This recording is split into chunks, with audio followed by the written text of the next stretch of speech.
Siapa nih di antara kalian yang waktu kecil sering nonton film atau anime yang cerita utamanya itu tentang seorang samurai? Nah, biasanya para samurai di film-film tuh sering digambarin sebagai sosok pejuang yang keren banget. Salah satu hal yang bikin mereka keren adalah karena mereka menjunjung tinggi nilai-nilai kehormatan yang biasa disebut dengan Bushido. Contohnya itu kalau mereka kalah dalam suatu perang, biasanya para samurai ini ngelakuin ritual seppuku. Dalam ritual seppuku, para samurai itu bakal menghilangkan nyawa mereka sendiri alias bundir buat mempertahankan kehormatan mereka. Dan bisa diartikan bahwa samurai ini tuh lebih baik mati daripada menanggung rasa malu akibat kekalahan. Tapi seppuku nggak melulu soal kalah perang sih. Bisa juga para samurai ini nih ngelakuin itu sebagai bentuk loyalitas mereka ke pemimpin mereka yang udah terbunuh. Pokoknya solidaritas mereka tuh tinggi banget. Sama kayak kisah 47 Ronin yang udah pernah kita bahas di video kemarin. Nah, kali ini aku bakalan bahas gimana kehidupan para samurai khususnya di zaman Edo, dan juga kita juga bahas sedikit gimana kehidupan masyarakat di zaman itu.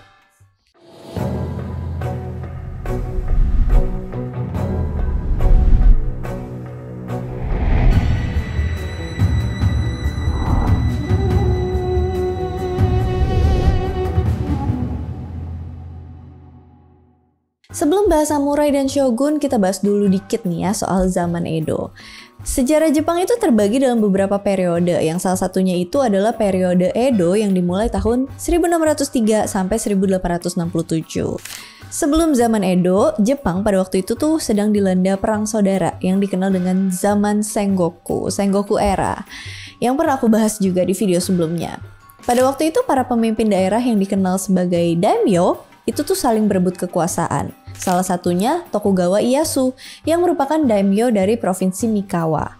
Tokugawa dan para daimyo lain terlibat pertarungan besar yang dikenal sebagai pertempuran Sekigahara di tahun 1600. Di pertempuran itu Tokugawa Ieyasu berhasil menang dan kemudian dia dikasih gelar shogun sama kekaisaran Jepang. Terus Tokugawa mendirikan pemerintahan barunya, Keshogunan Tokugawa di kota Edo yang sekarang udah jadi kota Tokyo. Karena pusat pemerintahan Keshogunan Tokugawa ada di Edo, makanya periode ini dikenal sebagai zaman Edo. Di zaman Edo, Jepang nih akhirnya kembali bersatu di bawah kepemimpinan Keshogunan Tokugawa. Di zaman Edo inilah juga dianggap sebagai masa yang tenang dan stabil. Gak terlalu banyak pemberontakan, sehingga dalam bidang kebudayaan dan sosial, masyarakatnya tuh bisa berkembang. Ya gimana gak berkembang? Soalnya pada waktu itu Jepang menutup diri dari dunia luar. Jadi secara otomatis orang-orang Jepang tuh dituntut harus mandiri. Mereka tuh harus produksi makanan sendiri, mengembangkan kesenian mereka sendiri. Gak butuh deh pokoknya yang namanya bantuan dari luar. Makanya pas negara Jepang kalah dan hancur pasca Perang Dunia Kedua, mereka nih bisa bangkit lagi dan sekarang jadi salah satu negara dengan ekonomi yang kuat. Mungkin mental ini udah kebentuk pas mereka menutup diri dari dunia luar pada zaman Edo dulu. Masyarakat di zaman Edo kebagi atas 4 sistem kelas: samurai, petani, pengrajin, dan yang paling bawah pedagang. Kalau di Indonesia pedagang paling atas ya. Pembagian kelas ini dikenal dengan istilah Shinokosho. Kita bahas dari yang paling bawah dulu, kelas pedagang. Jadi para pedagang di zaman Edo nih dianggap sebagai kelas paling bawah, paling rendah. Sebenarnya nggak di Indonesia juga sih. Sekarang di zaman ini hampir seluruh negara menganggap pedagang, businessman ya bahasa kerennya. Apalagi yang sukses itu adalah orang penting. Tapi kenapa sih di zaman Edo tuh dianggap sebagai kelas terbawah? Karena mereka ini dianggap nggak bisa menghasilkan sesuatu yang berguna buat masyarakat. Mereka nggak bisa menghasilkan makanan kayak petani, nggak bisa ngasilin barang-barang kayak pengrajin, dan nggak mampu bertarung kayak samurai. Akhirnya mereka ini cuma bisa jualan barang atau jasa. Dan walaupun mereka bisa menghasilkan duit doku yang banyak, posisi mereka tuh tetap ada di bawah. Mereka juga dilarang buat ngumbar kekayaan mereka dan tampil megah di hadapan publik. Makanya mereka nggak bisa sembarangan beli-beli barang mahal. Biasanya para pedagang di zaman itu tuh habisin duit mereka di pertunjukan teater kabuki, tempat prostitusi, ya sekarang juga pada masih nggak sih? Dan juga di perlombaan sumo. Tapi semakin berjalannya waktu dan ekonomi Jepang berubah dari yang dulunya fokus ke pertanian dan peternakan, jadi ekonomi perdagangan, posisi pedagang itu kemudian naik kelas. Banyaknya uang yang mereka kumpulin tuh bisa dipakai buat jadi penguasa dengan meminjamkan uang ke para pejabat-pejabat shogun atau samurai. Satu tingkat di atas pedagang itu pengrajin. Pengrajin di sini adalah orang-orang yang ngasilin barang-barang yang berguna di masyarakat. Contohnya kayak kain, porselen, lukisan, patung, gambar, printing, dan sebagainya macamnya. Mereka juga bikin barang-barang mewah yang kemudian dipakai di upacara-upacara para bangsawan. Biasanya para kelas pengrajin ini kolaborasi sama para pedagang yang kemudian dikenal dengan sebutan chonen. Terus kita naik ke kelas selanjutnya, kelas petani dan peternak. Mereka ini dianggap sangat penting di zaman Edo, dan tentu aja di zaman-zaman sebelum dan sesudahnya ya. Kelas petani dan peternak ini adalah tulang punggung perekonomian di zaman itu. Dan ada sekitar 80% masyarakat Jepang masuk ke dalam kategori ini. Jadi bisa dibilang 80% masyarakat Jepang pada waktu itu adalah petani dan peternak. Sisanya itu terbagi dalam kelas pedagang, pengrajin, dan tentu aja para samurai. Nah, tugas petani dan peternak ini secara garis besar cuma dua, yaitu penghasil makanan dan membayar pajak. Bahkan dalam beberapa artikel ya, dibilang kalau cuma kelas petani dan peternak yang diwajibkan membayar pajak. Pembayaran pajak ini bentuknya macam-macam, bisa dalam bentuk uang atau dalam bentuk barang kayak beras. Besaran pajak yang harus mereka bayar juga macam-macam. Tergantung seberapa banyak lahan pertanian yang mereka kelola. Walaupun kelas petani dan peternak ini agak lumayan di atas ya daripada kelas pengrajin dan pedagang, tapi para petani ini sering dapat perlakuan tidak adil dari pemerintah. Dan tentu aja pemerintah yang dimaksud di sini hanya sekedar oknum ya. Tapi kalau mereka dikumpulin bisa banyak juga. Sebagian petani juga bisa jadi kaya dan hampir setara dengan level kekayaan daimyo dan kelas pedagang. 80% petani, pantesan ya beras Jepang tuh enak. Selanjutnya, kelas yang paling atas dalam struktur sosial masyarakat zaman Edo adalah kelas samurai atau pejuang. Para samurai ini dianggap eksklusif banget dan punya banyak privilege. Salah satunya cuman mereka yang boleh bawa pedang kemana-mana. Dan ini juga jadi salah satu cara bedain mereka sama warga biasa. Dan di salah satu artikel atau jurnal, lupa namanya apa ya, disebutin kalau samurai ini diberikan hak oleh shogun buat membunuh siapa aja yang menurut mereka menghina atau merendahkan para samurai. Makanya harus hati-hati deh kalau ketemu sama mereka di zaman dulu. Para samurai ini mencapai tingkat kedudukan tertinggi di zaman Edo bukannya tanpa perjuangan ya. Kata samurai sendiri berasal dari bahasa Jepang, kuno, samurao, yang artinya melayani, kemudian jadi samurai. Akhirnya jadi samurai, yang artinya pelayan yang mengabdi pada majikannya. Jadi pada awalnya nih mereka nih orang-orang biasa atau petani yang ditugasin jaga lahan pertanian dari pencuri atau sejenisnya di abad ke-11 Masehi. Di akhir abad ke-11 itu, situasi politik kekaisaran Jepang lagi kacau-kacaunya. Terjadi perebutan kekuasaan antara bangsawan dan juga antar keluarga istana. Selain itu, tingginya tingkat kemiskinan tuh bikin kriminalitas of course makin banyak ya. Akhirnya para gunshi, atau kalau di sini tuh setingkat bupati ya, mempersenjatai para petani dan pekerjanya dengan busur, panah, juga pedang buat jagain tanah mereka dari orang-orang yang punya niatan jahat. Seiring berjalannya waktu, orang-orang ini kemudian menjadi sekelompok orang yang terlatih. Dan dari sinilah kemudian kelompok pejuang samurai lahir. Kelompok pejuang samurai kemudian terbentuk di daerah-daerah. Dan yang paling berpengaruh saat itu adalah klan samurai Minamoto atau Genji di Jepang Timur dan klan Taira atau Heiji di Jepang Barat. Dari kedua klan itulah kemudian asal mula kelompok samurai berkuasa di Jepang. Para samurai yang berjasa dan kuat kemudian diangkat jadi shogun oleh kaisar dan akhirnya mendirikan keshogunan, yaitu pemerintahan oleh kaum militer feodal di Jepang.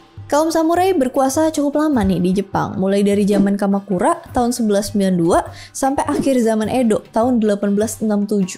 Karena di zaman Edo itu relatif tenang dan gak banyak perang, para samurai biasanya nggak lagi dalam mode perang. Para samurai kelas bawah biasanya cuma dipekerjakan sebagai petugas keamanan, security mungkin.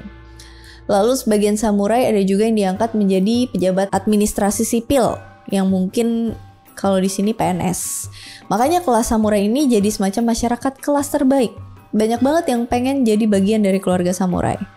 Tapi masalahnya seorang samurai ini dilarang nikah dengan orang sembarangan. Mereka nih harus nikah sama sesama keluarga samurai juga gitu.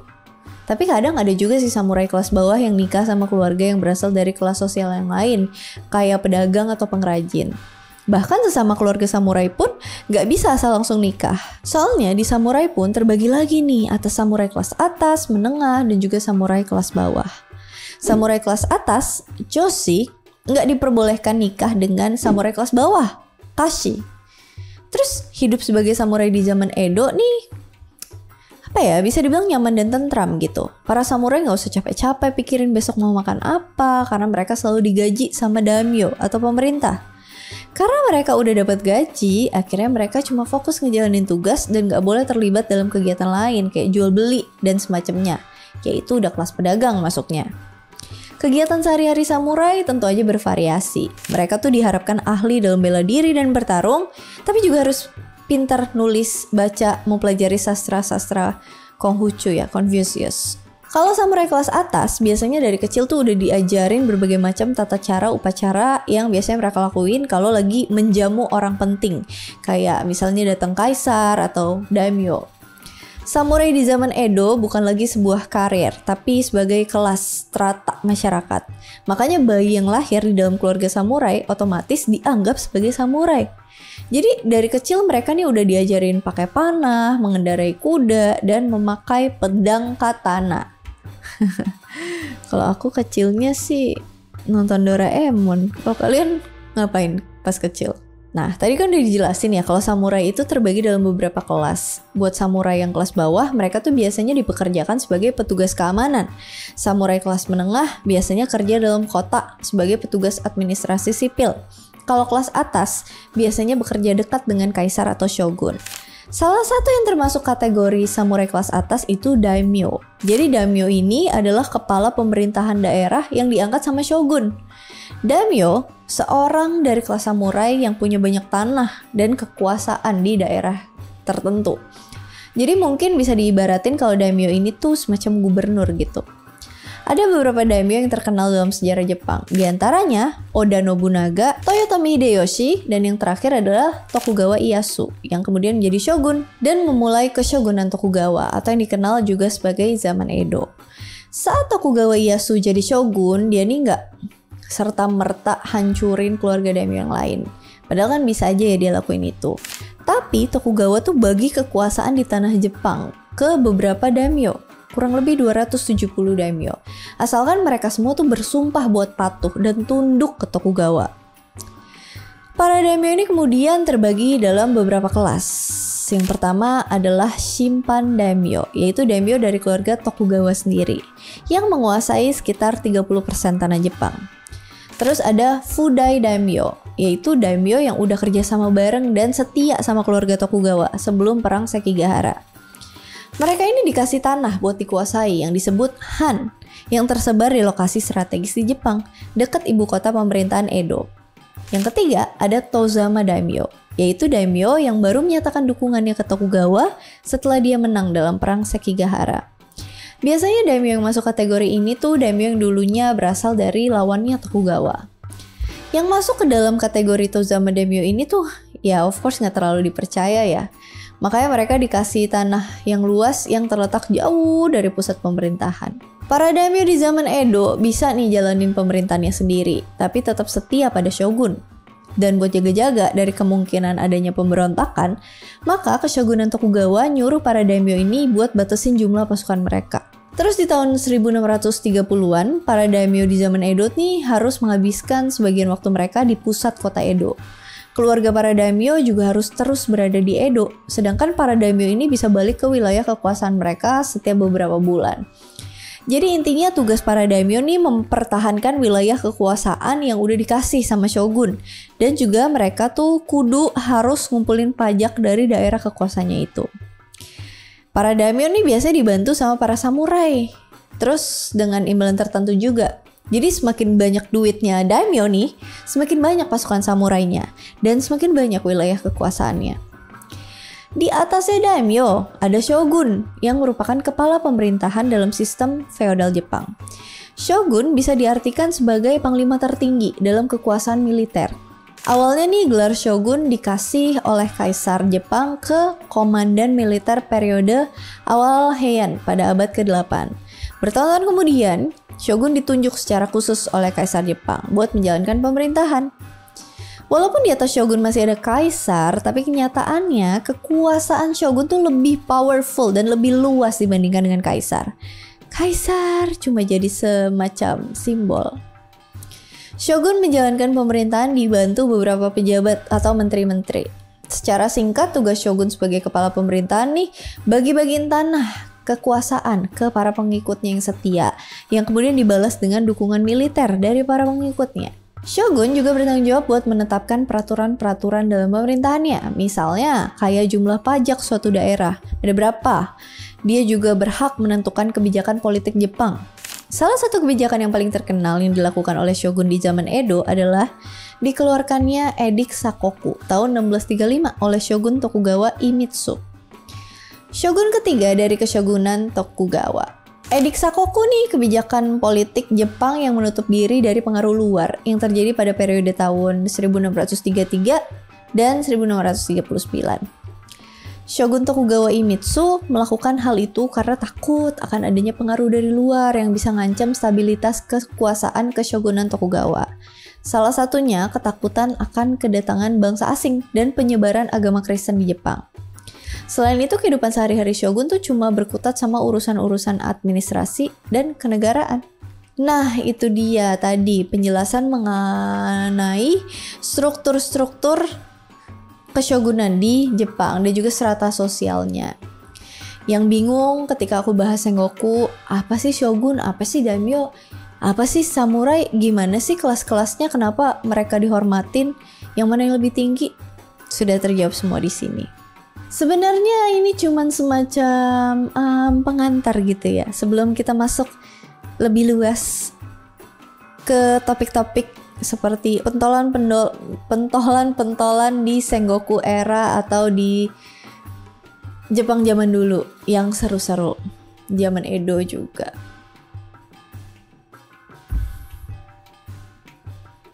Oke deh, gitu aja. As always, kalau misalnya kalian ada yang mau ditambahin, ada yang mau di-request, ada yang mau didiskusikan, ada yang mau dikoreksi, silahkan komen aja di kolom komentar. And thank you so much for watching. I hope you guys like it and I'll see you again on my next video. Bye! Tergantung seberapa banyak lahan pertanian yang mereka yang artinya pelayan, yang awalnya nih gelar shogun dikasih ke